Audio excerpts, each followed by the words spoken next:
పెట్టుదురు. మనుషులంట దీపం వెలిగించి ఎక్కడ పెడతారు చెప్పండి? మనకి ఇల్లంతా దీపము కనబడాలి అనుకుంటే మనం ఎక్కడ పెడతాం? ఒక మంచి టేబుల్ మీద ఇల్లంతటికి కాంతినిచ్చే ప్రదేశంలో మనము పెడతాం. అంతేగాని కొంచెం కింద, మంచం కింద, అండి గ్లాస్ కింద మనం పెట్టి ఆ దీపాన్ని మూసేస్తామా? ముయ్యము.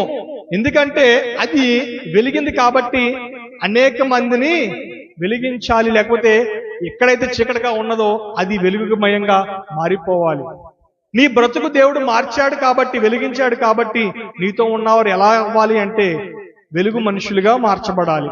ఏమండి, నువ్వు వెలుగునిస్తూ ఉన్నావు కాబట్టి నీ భర్త బ్రతుకు గాని, నీ బిడ్డల బ్రతుకు గాని, ఒకవేళ నీ భార్య బ్రతుకు గాని, నీ చుట్టూ ఉన్న వారి కుటుంబాలు గాని చీకటితో ఉంటే అది మంచిది కాదు.